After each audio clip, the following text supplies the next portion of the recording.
We're back. We are back. It has been a while.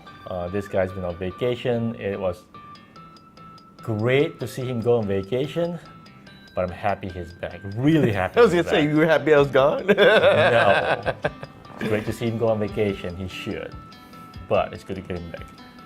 Get my mind so right.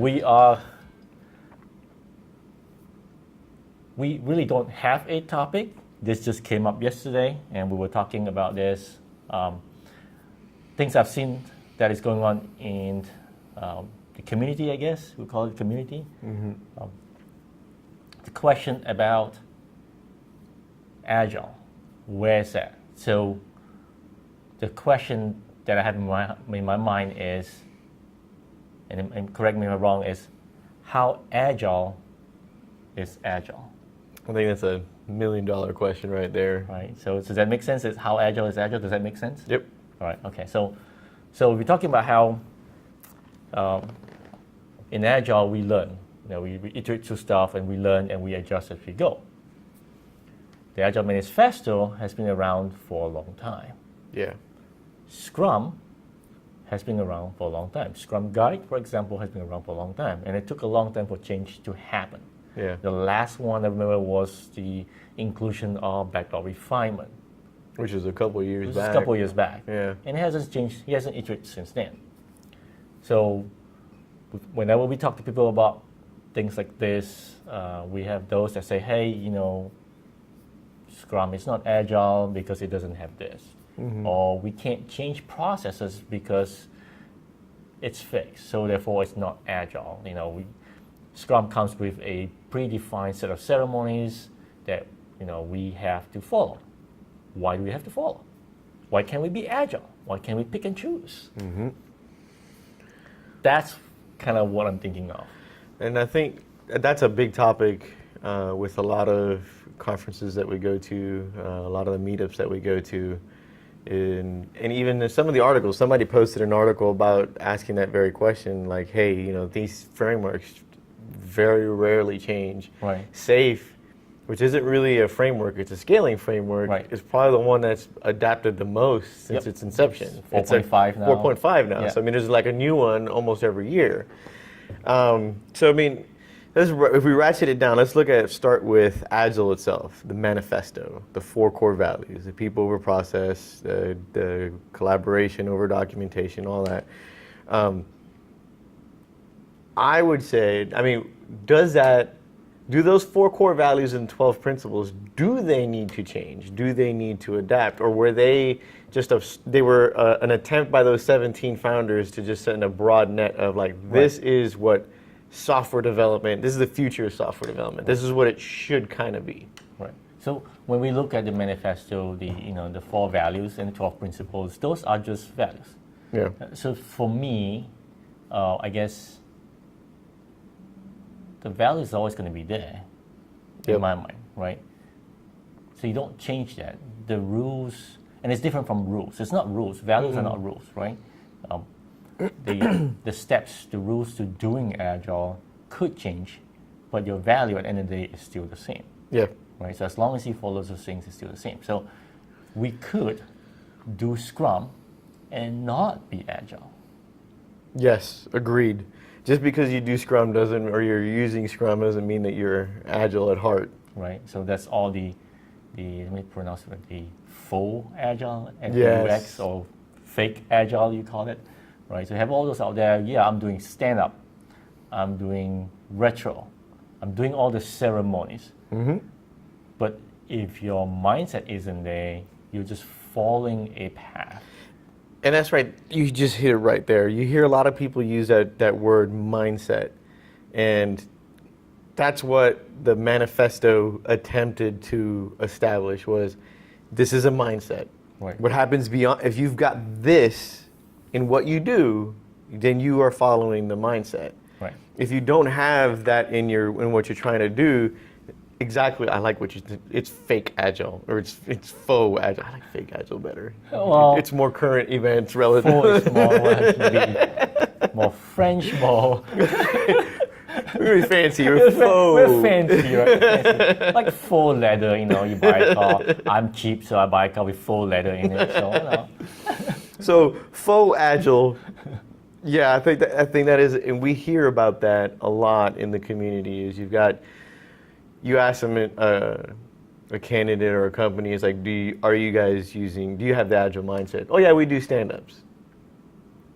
Okay. Oh, and our stand-ups are 1 hour, and we sit together with our project manager, and da da da da. I'm like, that's when our gaskets go off, and we're like, what? But even with a 15-minute stand-up, right? I think most people, so Scrum Guide, they talk about the stand-up. The stand-up is, at the stand-up, what do we do? We talk about what happened, what did you do yesterday, what did you do today, any impediments. Yeah. I think that in itself is also an easy trap to fall in, that if you do those things, that you're agile. In reality, you may not. No. Because if you don't have a plan, the idea is that you have a plan or plan of actions for the day. How you going to tackle the day. If you don't have that, then it becomes a pretty standard status meeting. Yeah. Right? I mean, I remember doing this. I remember the mistakes I've done a long time ago. The exact same thing. I have a daily stand-up. Yep. And then go around the room and ask the exact same 3 questions, and that was it. And it wasn't agile because guess what? Every individual was working on their own stuff. They were not collaborating. And that's one of the key things is the collaborating aspect. Coburn has that in his heart. Oh, I love Heart that, of right? Agile. Yeah. I think that's like the next. I think the Heart of Agile by Coburn is like the reiteration of what the manifesto was trying to do. It's almost like a polishing it off and saying, this is really what is at the heart of it. This is what we're trying to accomplish. So I think you could use those 4 things, right? Collaborate, deliver, retrospect, reflect, Yeah. and improve. Yep. I think you can take those 4 things and walk into any organization and use it as a checklist, Yep. as an assessment. Are you collaborating? Are you delivering? Are you reflecting? Are you improving? Yep. I think if you do those 4 things, then I would say, yeah, pretty close to you are pretty much agile at that point. But you may not be using Scrum. You may be using Kanban. You may be using whatever name you want to call it. As long as you do those 4 quadrants, I think it's okay. But I think that going back to what we were saying of how agile is agile, if we look at the 4 core values, it took 16 years for Coburn to come up with this summarization of like this is what the mindset means, or this is what the heart of it is. So for those first 16 years, it was like you had the manifesto, you had the 12 principles, that was it. Right. And you got a lot of folks who are arguing, well, that's not really agile because it's never changing. Right. But I think what they were trying to capture a mindset. They were just trying to say, this is the mindset you need to be in. Right. Whatever we build from there on out, we can iterate through. And that could be the frameworks, because Scrum got started right before 2001, and probably even before that. You've got some other ones that have come up in the last few years that are trying to embrace that, are iterations on those initial frameworks. Do I think Scrum, if we're going beyond Agile, if we look at the frameworks, do I think Scrum is very Agile? On paper, no. It really hasn't changed much. But I would almost challenge it as, has it needed to change? Or does it serve its purpose as an entry-level framework to help new people understand this is what the mindset is all about? I like that. So entry-level framework, I think that's what it is that Scrum is the easiest to get on board. Yep. The stepping stone to doing Agile. Yeah. I think that's the biggest key for me. I think Scrum is the easiest to follow because it has rules. Like it or not, we like rules. Yeah. And when there's rules, we know how to play the rules. And when there's no rules, so Scrum to me has these specific rules. They're simple. They get people on board in the mindset, into thinking of getting better. The retrospective helps you get better. The planning, all those things gives you better. Yep. In my mind, right? So and then forcing collaboration to happen at the end of 2 weeks of delivering, right? So those things in my mind is Scrum in itself helps you to get better at Agile. Yep. So one of the things that disturbed me a lot is, and I may be on Mount Stupid here, but I'm going to call it out. This PMBOK. Now you have this Agile, whatever Scrumbach or crap that is out there, Scrum Bog, whatever that is. And every time I hear that, I'm just sad, scared, frightened, mad. I don't know what it is. It just doesn't sit well with me. What I see that people coming out is that, oh, you get certified in 8 hours. Holy crap. What are you going to learn? And then they come out and it's like they treat it as a project management. Yeah. It's a project management process. Here's how you project manage it. Here's Scrum. Here's the process. Cool. You're not Agile. You're nowhere near Agile at that point. You're running Scrum. That's it. I read an article yesterday, I think it was on LinkedIn or maybe it was on Twitter, where they were describing the product. What is a product manager, or what is a product owner? And in it was talking about the 7 mistakes or things that are mistaken. Right. And one of the common misconceptions is the product owner is just a product manager. They're just called differently. Right. Just like a scrum master is, kind of like a project manager. It's like, no, that's not the case. Is that framework is vastly different. So I look at it, I'm with you.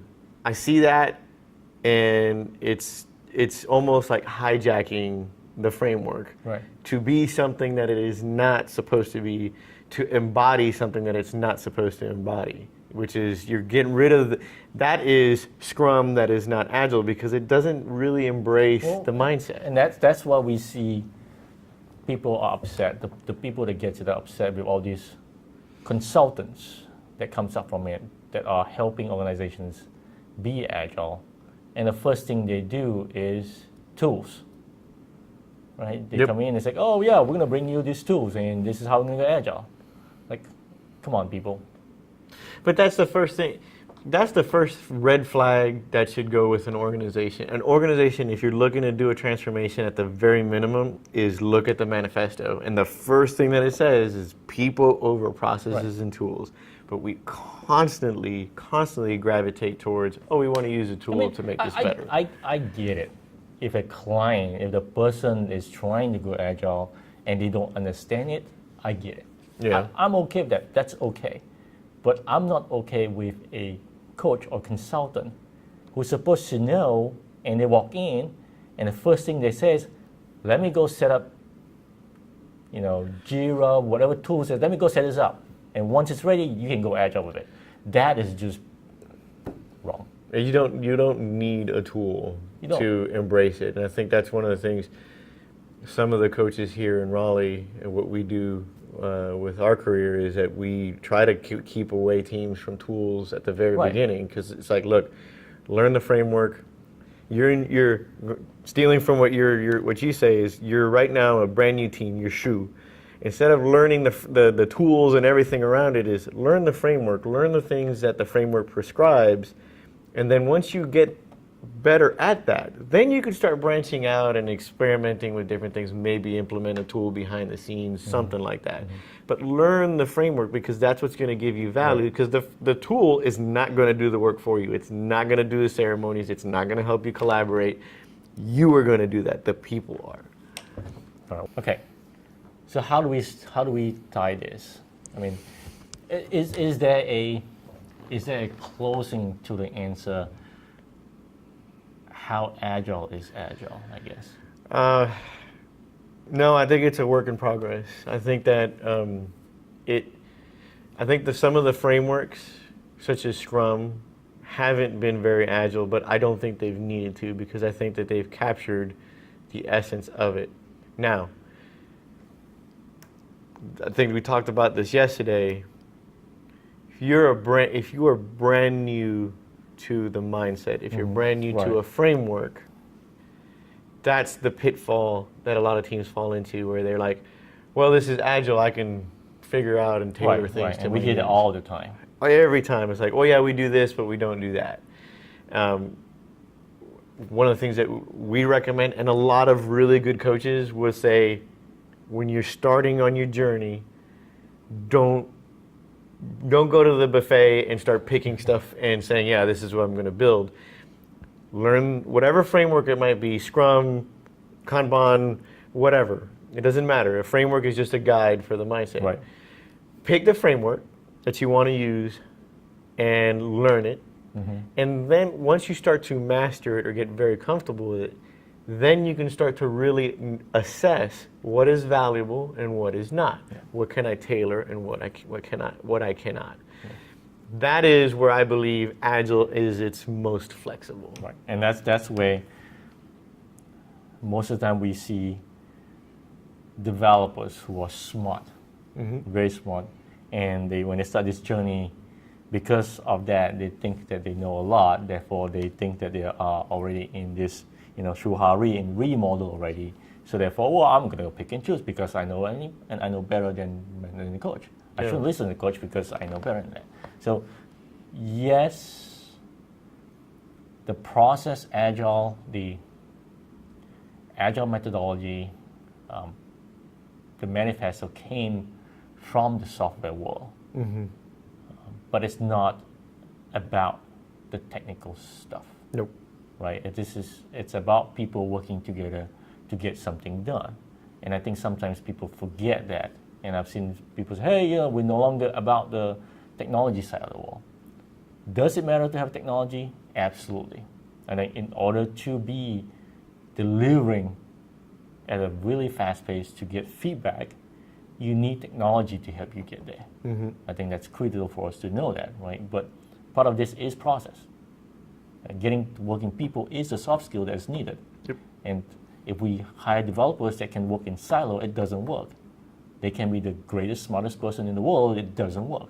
It is a team work. Yep. Right? So that's the evolution of software development as it comes to today.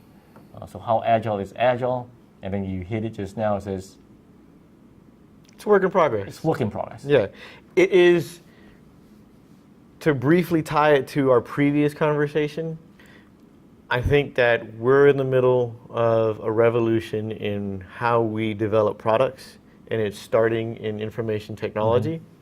And I think that the movement, the Agile movement in 2001 or the manifesto, it could potentially be the cornerstone of where we will be in 20, 30, 40 years, as opposed to where we were prior to that, which I'm going to call the manufacturing age, where we were so obsessed with efficiency, and we're starting to find it's not necessarily the case anymore. That's true. And in 2001, the response to we're going to be efficiency crazy, I think, was the creation of the manifesto by the 17 authors.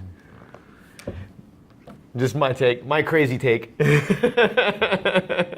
So this is one of those conversations that we tend to have that I don't have an answer to, or we don't really have an answer to, but things that's out there, questions that people post out there. I understand that it's okay for people that are early on their journey, and I expect that we all make mistakes. I asked similar stupid questions before, in my journey. So I expect that, and it's okay for us to help those individuals get to where they need to go. The only thing is that we need to realize that we're on the journey. We need to realize that it's all a learning for all of us. And that's what I get upset about, seeing people that get really passionate, but yet they don't exhibit the Agile way of things. So that's what get my blood going all the time. So that's the topic for today. I hope it makes sense. I hope we didn't get hacked. Again. So this is one of the topics. Again, we would like to hear from you. Like, dislike, thumbs up, thumbs down. Click subscribe. Provide any topics that you have in your mind, and things for us to think about, things for us to call out on. We'd like to hear from you. Yep. This is a good topic for debate too, so if you want to put something in the comments or just reach out to us, you've got our contact info. We'd love to have conversations on this. Again, we're still figuring this stuff out. All right, that's it for this session. This is Master Asian Call. See Rod. Bye. Till the next time.